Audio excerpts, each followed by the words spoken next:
Omubaka wa Parliament Nkunyingi Muwada embeera emususseeko olunaku olwaleero mu Parliament bw'abadde abategeeza eby'abantu be abaafiiridde mu kabenje ke tuyinza oyita akabenje ak'akasasiro wali ekiteezi.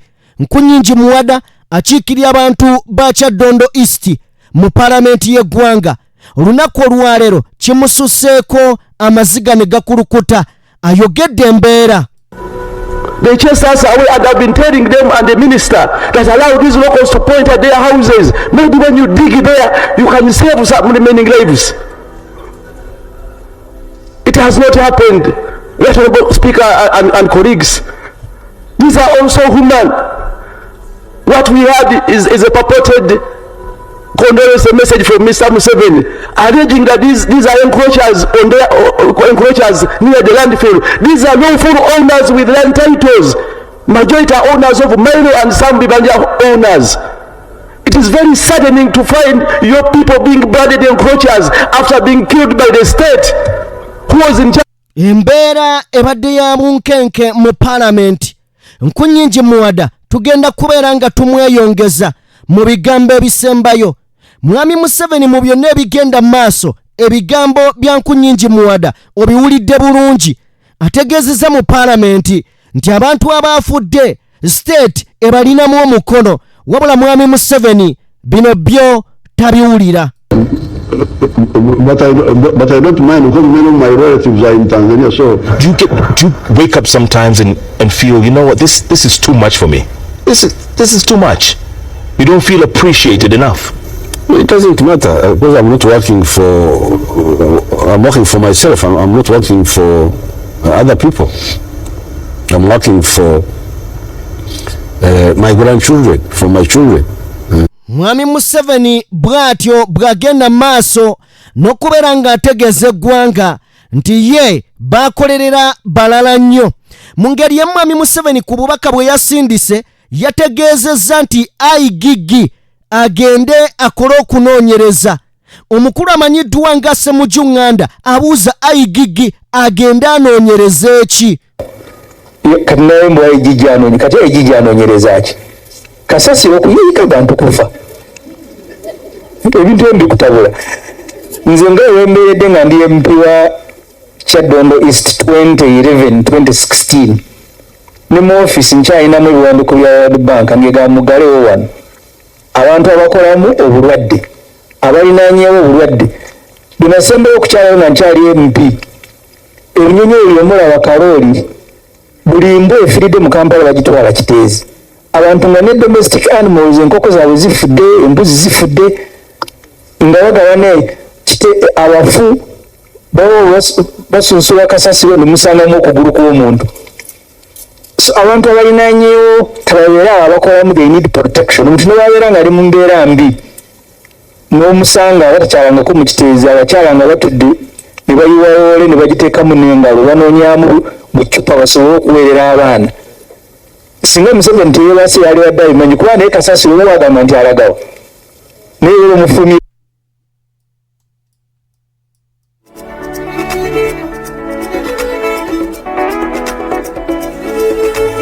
Okay, mbanirizaako bassebo ne bannyabo buli omu gy'osinziira okubeera ng'otugoberera abali mu bitundu by'ensi eby'enjawulo. Mwebale nnyo, mwebalire ddala. Omukutu oli ku DPTV Uganda. Tugenda kutambulira awo. Ebigambo bibadde bingi mu Parliament naddala ku nsonga z'Abaganda baffe abaafiiridde ekiteezi. Embeera ebadde ya bunkenke wabula ababaka ba NRM abamu bagezezzaako kubeera nga balaga nti omukulu Nkunyingi Muwada kyayogedde si kituufu era kikyamu. Bw'avuddeyo n'ategeeza nti gavumenti bano abantu battiddwa state, battiddwa gavumenti, babadde bamwambalidde. Naye Thomas Tayebwa nakkakkanya embeera eno bw'ategeezezza nti honorable member ono ow'ekitundu ekyo mumuleke, embeera gy'alimu etegeerekeka, bali bantu be baafudde. N'engera aba NRM bulijjo babadde basazeewo okumwambalira. Njagala kubeebaza buli abatambula nange, mwebale nnyo, mwebalire ddala okubeera nga mwewaayo ne mutwala obudde bwammwe ne muwuliriza omukutu guno muli b'amaanyi. Nsiima kuva ku ntobo ya mutima gwange munzikirize twolekere ebigambo by'olunaku olwaleero. Wa vidiyo yaffe like muganda wange mu ngeri yemu genda maaso n'okubeera ng'osubscribinga yakatwe gattako bingi tubeera nabyo. Katugende mu mboozi gye tugenda otandika nayo olunaku olwaleero. Omubaka amanyiddwa nga Ibrahim Ssemujjunganda yavuddeyo n'ategeeza nti Uganda Mwami Museveni ayina endaba gy'agirabamu. Endaba gy'agirabamu ye taliwo nti agenda kukolera abantu. Aliwo ye ayimiriddewo atya, yeebeezezzaawo atya, kwegamba tafa ku munnansi. Ate ky'ekibuga Kampala yakijjako emikono n'akyesonyiwa. Njagala tuwulirize ebigambo by'omukulu ono kubanga bikulu nnyo.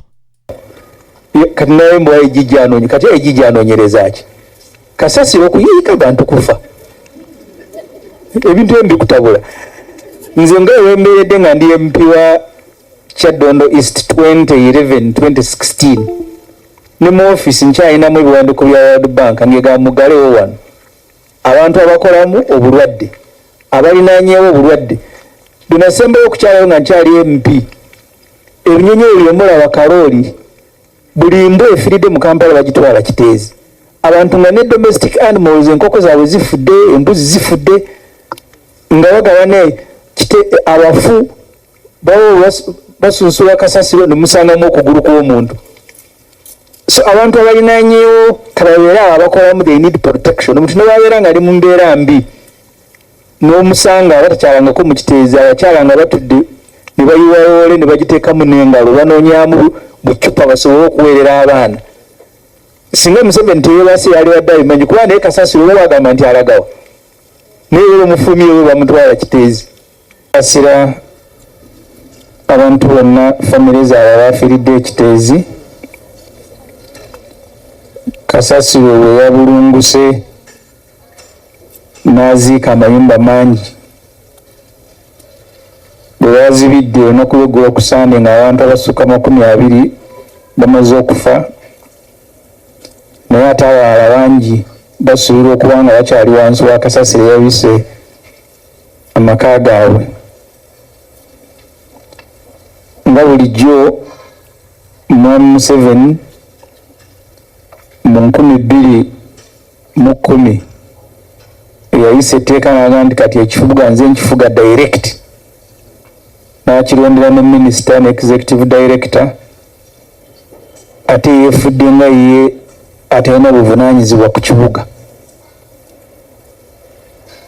N'agamba anoonyereza abakkiriza abantu. Simanyi oba Museveni teyategeera nti okusaba okukulembera Kampala kyali kitegeeza nti ne bino byonna mwebiri,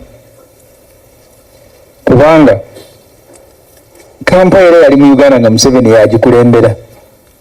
Niye n'agamba nti ate njagala nayo ngikulembere butereevu. Simanyi oba yali agikulembera mu butali butereevu, n'ayisa n'etteeka n'agamba kati nze nkulembera Kampala.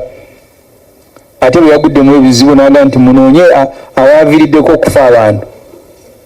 Bano abanoonyereza balina kutandika na Museveni. Singa etteeka teritukugira kumusiba, kati Museveni twali tumutadde ku mpingo, kubanga yagamba yakulira ekibuga butereevu n'ayisa n'etteeka.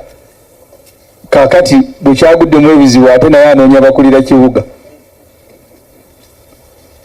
Kiteezi awo aludde nga waliwo ebizibu, abantu bangi Lord Mayor n'abalala nga bagala tugalewo Kiteezi, kubanga ng'ogyeko abalinaanyeewo abawunyirirwa ne bayita mu mbeera embi, n'abakolayo abakeera ku nkyo ddala abakyala okukwata mu Kasasiro okunoonyamu obucupa n'ebirala. Endwadde ze bajjaawo Katonda yazimanyi obungi. Kiteezi we yatandikirawo Kampala yalimu abantu miliyoni ng'emu, kati tulinya nga miliyoni 5, kuba kati tokyalabula wakati wa Kampala na Wakiso. Bonna buli omu ne Museveni nga kwali Kasasiro bamuyiwaawo. Kiteezi we yatandikira nga ebyalo tebinnaba kuzimbibwamu nnyo, naye kati ebyali ebyalo bifuuse bibuga. World Bank abaatuwa ssente ezaateekawo Kiteezi baatugamba dda tugalewo Kiteezi. naye ndowooza Museveni ng'ate alinda World Bank emugambe nti nkugulidde ettaka eddala jangu tukutereddewo n'ekiteezo omulala buvunaanyizibwa obw'okulembera naddala Kampala. Museveni yabulekera World Bank bwe bituuka ku nguudo nti World Bank egenda kukola enguudo. Kati ndowooza adde abalinda baggulewo we bayiwa kasasire walala. Mwami Museveni buli kitongole yakyeddiza mu Uganda ago mazima. Alina we yagambira Lord Mayor nti oyo Lord Mayor ekifo kye twakijungulula dda twakiyiwamu amazzi, twakijungulula dda twakiyiwamu amazzi. Era nga amazima yali akitegeeza Mwami Museveni ebintu ebimu agaana obbikola nga kigenderere. Waliwo gw'atayagala, waliwo we batakkaanya, kati ye kyakola n'agamba owaayi ono kansooke mukonye. Era twagenda okutunula baleese Jennifer Musisi, bongeddeko simanya bongeddeko executive simanya director. Kakati oluwalero abantu banenya Dorothy Kisaka, ndowooza ye Dorothy, bagamba yavunaanyizibwa kubanga bino byonna yabivunaanyizibwako. Lord Mayor of course azze ayogera kiteezeeyo yeetaaga okutereeza naye nga waliwo abatassa mu nkola. Kale Mwami Museveni bw'atyo bw'akonye emirimu, embeera bw'etuuka n'ebeerawo n'agissa ku bakulembeze ababeera mu bitundu ebyo mu kiseera ekyo. Olwaliro ojja kujja olabe ng'avaayo agamba oyo Nkunnyingi Muwada tetwabakolera kubanga Nkunnyingi Muwada wa NUP bw'atyo bw'abikola. Naye byonna nga biri awo aganye okubeera nga kwegamba akola ebintu mu nsi ye, aganye okubeera nga abikola mu nsi ye. Waliwo amaziga agagenda mu maaso. Olunaku olwaleero omubaka Nkunnyingi Muwada ayozezza ku munye ng'ayogera ku lw'abantu be mu paalamenti ya Uganda. Njagala ndowooza tusooke tulabe akatambi kano, klipu eno tusooke tugirabeko embeera nga bwebadde, kubanga avudde mu mbeera obulumi bumususseeko n'ayogera, wabula ayogedde mbu ebitasanyudde babaka. They chased us away, and I've been telling them and the minister that allow these locals to point at their houses. Maybe when you dig there, you can save some remaining lives. It has not happened. Honorable Speaker and colleagues, these are also human. What we had is a purported condolence message from Mr. Museveni, alleging that these are encroachers encroachers near the landfill. These are lawful owners with land titles. Majority are owners of Mailo and some Bibanja owners. It is very saddening to find your people being branded encroachers after being killed by the state. Who was in charge of the landfill? Under which law do neighbors owe a duty to protect themselves against the actions of a neighbor? Honorable Speaker and colleagues,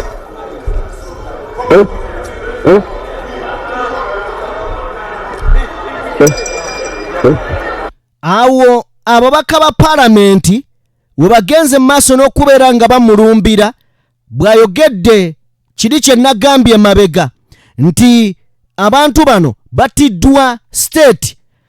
Ababaka ba NRM ne bavaayo ne bamwambalira, wabula wano Speaker Thomas Tayebwa akoze endowooza ekibadde ekirungi kyenjagadde, ategedde embeera Nkunnyingi Muwada gy'alimu gy'ayogereramu kwa bali bantu be, yabakiikirira era blame yonna basobola giteeka ku ye. Twabatuma tukiikirira, temutukoledde bino, kati ye alina akazito akamutuddemu. Naye bano nga bwe tumanyi nti ababaka b'NRM always bo omulimo gwabwe kubeera nga bawakanya ebyo ebiva mu opposition, naye nga guno mulimo gwa gavumenti. Gano mazima nga omukulu watugambye wali Ssemujjuŋŋanda nti World Bank 28 we yasembayo neegamba nti ekyo ekifo tekikyetaagisa. Oba okitegeera kati okuva 28 gavumenti ekola ki? N'empapula bazigyeyo eziraga nti babadde nga bagijjukiza, bagiraga oba oliawo ekyokukola. So katulabe embeera eno engeri Thomas Tayebwa gyagikuttemu.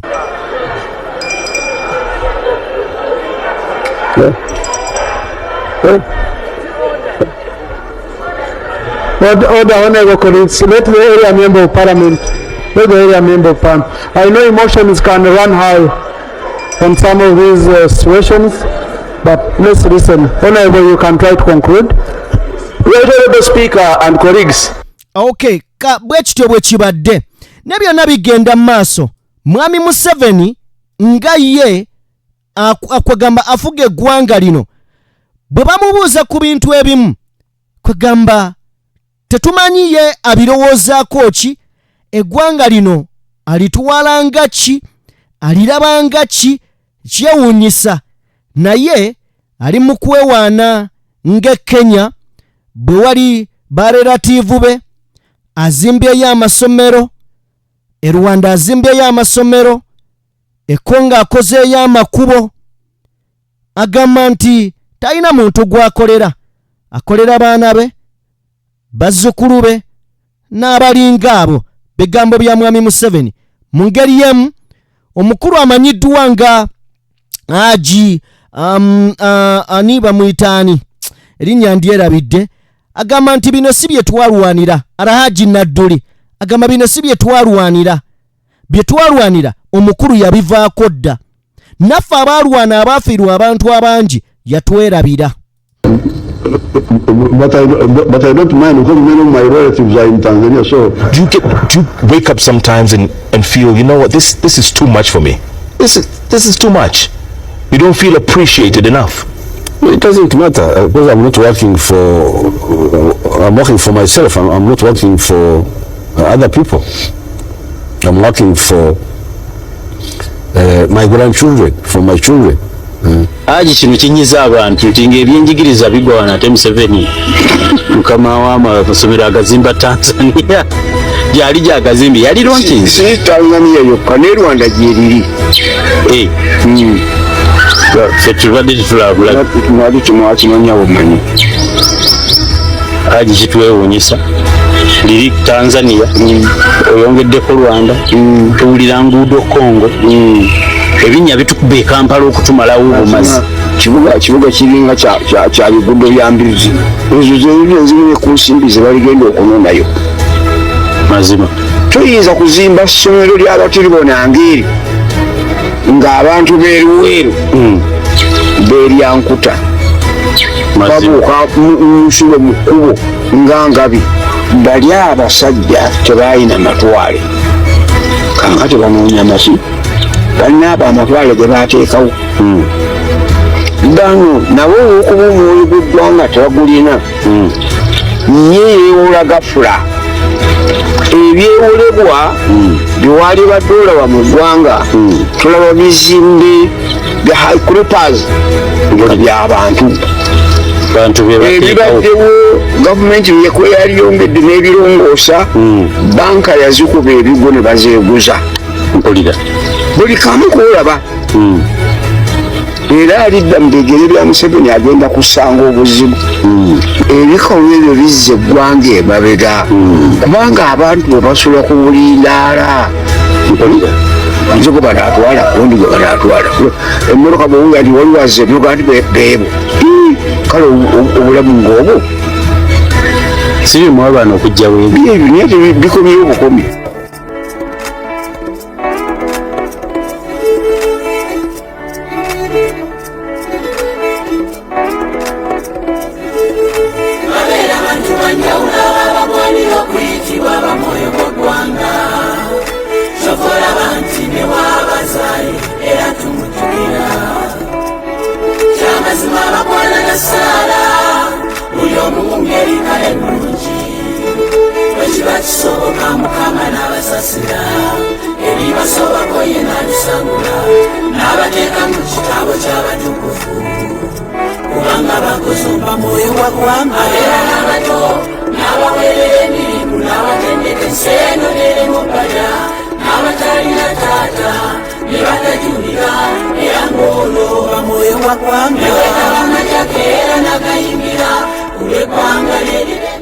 awo mwami Museveni mufuna w'omunteera mwoyo gwa ggwanga ekigambo ki ky'osobola okukozesa kubanga amasomero galabye Tanzania Rwanda gyegali, enguudo azikoze Congo.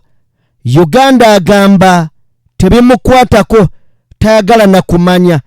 Ne bw'ogenda n'oyagala okulamuza entebe eyo, emiggo gye bakkuba olubuto lutono, bakkuba kubula kufiirako. Mpuliriza, njagala kubeera nga nkuwa Nkunyingi Muwada yenna nga bw'abadde mu Parliament. Amazima bino bikwasa ennaku. Njagala olabe moment Nkunyingi Muwada ono, olabe engeri gy'abadde annyonnyolamu ensonga ze, agezezzaako kulaga Parliament nti mazima waliwo obunafu, era agambye nti twagezezzaako naye nga tusima busimi na nkumbi n'abantu, era gavumenti terina muntu n'omu mulamu gwe yataasizza. Abantu abasobodde okuyambibwa nga balamu bayambiddwako bantu ba ku kyalo nga bakozesa bukumbi. Kitegeeza singa waabaddewo amaanyi, singa waabaddewo obuyambi obw'amangu, abantu abawerako bandisobodde okubeera nga basimattuka oba oliawo. Naye essaawa 24:48 amazima oba tokyasobola kufuna muntu mulamu.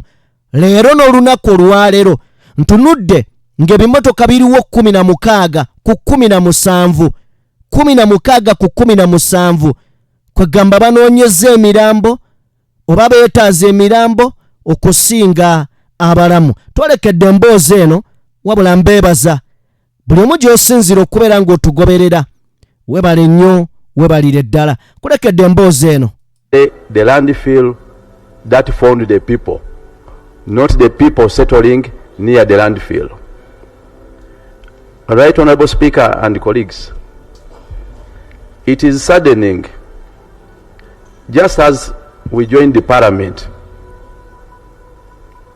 this particular Parliament, in September 2021, I petitioned the Parliament and government on this floor and informed the House and government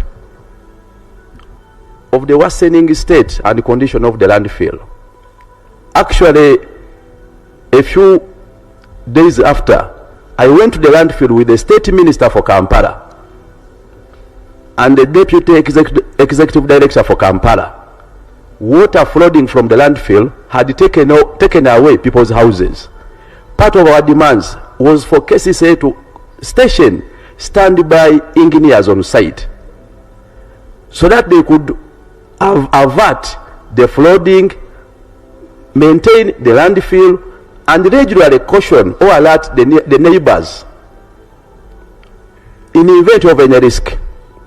Unfortunately, on Saturday, with no alert, with no proof of a standby KCCA engineer or technical person, it is reported and narrated by the witnesses, not even as reported by the media. The witnesses are reporting that it was a blast that blew up the sand and garbage in the air with the smoke, and then it came down covering people's houses. That's the narrative from the residents. They even continue to allege that for months they saw Chinese contractors installing pipes in the heap of garbage, because there are two heaps. There's a new heap and the old heap. Now the old heap is the one where the Chinese installed alleged pipes. And when the locals questioned, these Chinese briefed them, according to the narrative from the village, the locals, that they are extracting gas. KCCA must come out open. What were the Chinese doing? We don't want to imagine and assume that it was a mere slide by the landfill.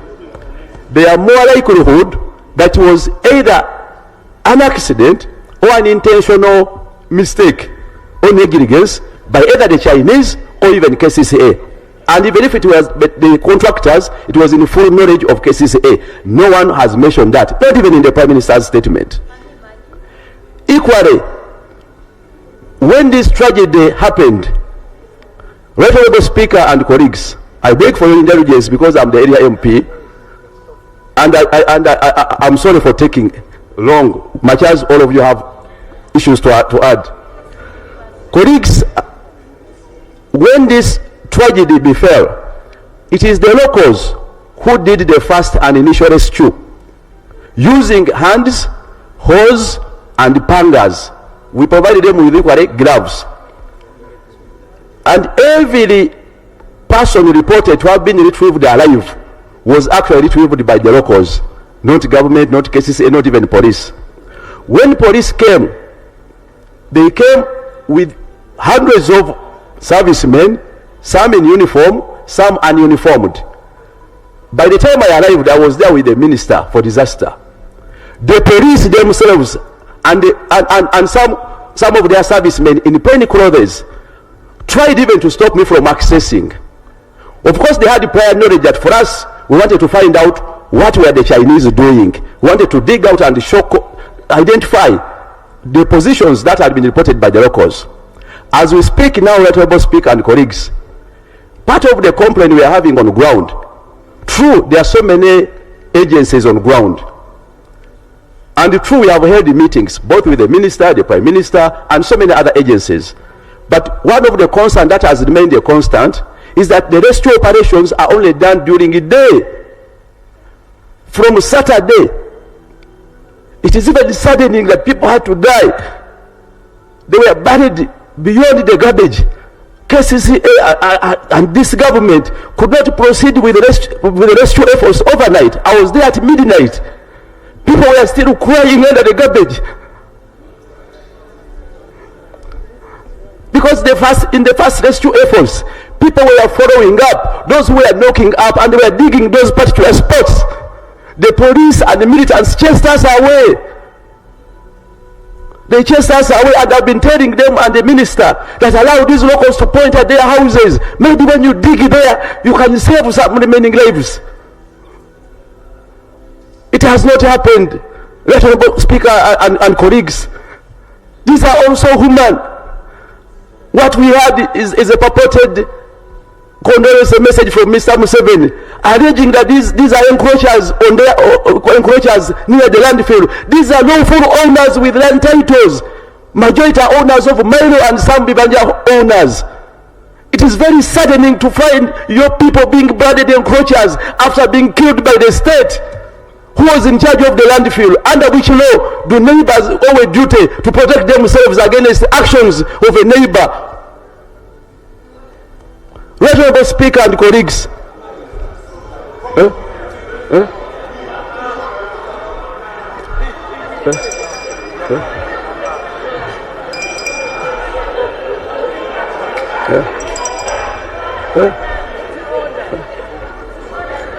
Order, honorable colleagues. Let the area member of parliament. I know emotions can run high on some of these situations, but let's listen. Honorable, you can try to conclude. Honorable Speaker and colleagues, our immediate prayer is for government to initiate rescue efforts day and night, because these are lives. We don't want to say we have lost all the hope, much as our hope has reduced, but at least rescue efforts can go on day and night. On Saturday, the minister was there, and KCC and other agencies. They promised to commence rescue efforts overnight and pay to offer light. I heard the prime minister, the minister thanking KCCA. They brought trucks for lights. When I went to the site around midnight, the generator for the lights was not working and functional, and neither was anyone standing by to even operate the machines. We are demanding that this rescue effort must be done day and night. Equally, for a number of our people who were injured during this crisis, we heard of condolences and support of 200, now 1 million. In this country, where can you get medication with a lost wound? Where can you get medication at 1 million? Let's talk about treating our people fully.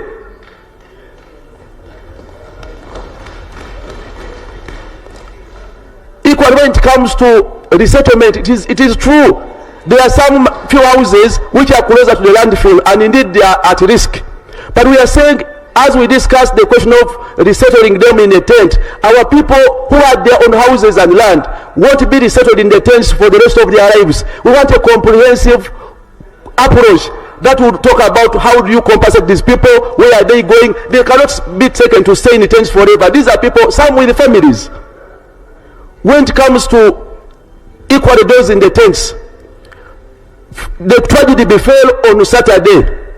The whole of Saturday, they had promised with the Red Cross and others to put a tent. Honorable Speaker and colleagues, the tent was placed in the night. Most of the victims had to seek shelter from neighbors. I was there overnight. And even when the tent was raised, the Minister for Disaster had promised that they're going to offer beddings and other items.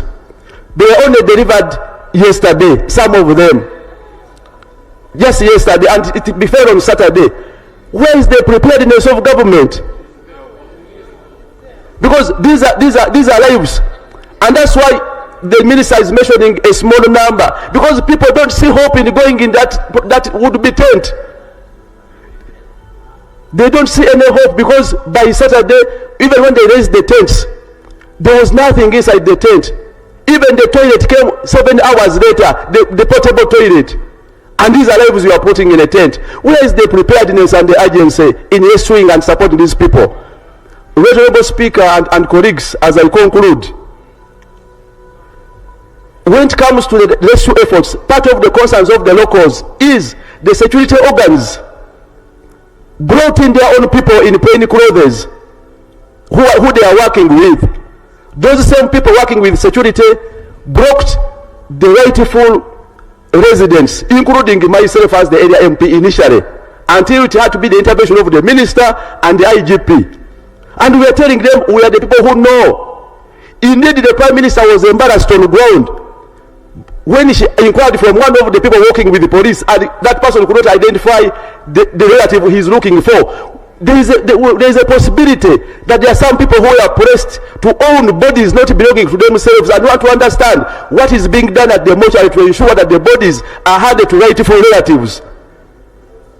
Because there's a likelihood, and the same, and even those who are right, I interacted with one of the family which claimed that they were being charged to retrieve their body from the city mortuary. I brought it to the attention of the Minister for Kampala and the Prime Minister on the ground. We need a clear position and commitment that these people are going to be supported, compensated, and get their bodies for free. It is KCCA responsibility, and government must come out open and own up this saga and make a promise to compensate and fully compensate these people. As I conclude, Honorable Speaker and colleagues, and I will conclude this time. We are very sad. We are very sad as people of Kyadondo East. We are very sad as the people of Chiteza and Lusanja. But I want to bring to your attention, Right Honorable Speaker and colleagues, that a number of these victims are from your areas. Actually, when I was on ground overnight, I saw a family of 20 stranded outside, covering themselves, and I got interested and inquired. They told me they had traveled from Mbare. Another family had traveled from Guru. And these people are saying that the family members are still missing, buried by the sun. Honorable Speaker and colleagues, when the Prime Minister visited Lusanja yesterday, I brought to their attention that some of these families are not from here, but they have come to identify their bodies. The rescue exercise has delayed. How do we support them? The Prime Minister said we cannot support them. These are your people. They are there waiting for bodies of their relatives. They traveled from your areas. They don't have a house. I pleaded with the Prime Minister that allow some of these people, you screen them and allow them to shelter in the tent, because they are staying outside. When you see them, you may think they are residents of our area. No, they traveled from your own areas. You people here, you members here. When I brought the attention of the Prime Minister. Honorable Mwada, I know it's very emotional and all that, okay? But just conclude, please. Use 1 minute to conclude that point. My prayer and my request is that even these people who traveled from distant areas must be supported. The Prime Minister rejected that proposal. with the ministers, and I'm bringing it to your attention because they travel from your own areas. Who is going to support them? They are staying outside because the rescue effort is ongoing. They haven't received their own bodies. What should they do? And then lastly, the locals are requested to be allowed to identify positions of their own houses. Much as they were chased from the landfill, but they are saying they know the exact location of their houses. They wanted to support and assist the police. We requested that at least they identify one relative, one family member at a go. They take that member down to identify the location of their house, because these excavators are going step by step. They may take months to reach. There are even some KCCA workers who are trapped in a KCCA small truck. They are still under the garbage, but KCCA is not speaking about it. There are some KCCA workers who are operating a smaller machine. They were also covered. The distance from where the excavators have reached to where they are is still long, and the coverage is not even a quarter so far in terms of the coverage. We must make all efforts and advocacy that the rescue is speeded up, and we support our people. It is very saddening, Honorable Speaker and colleagues. Thank you. Now, Honorable Muwada.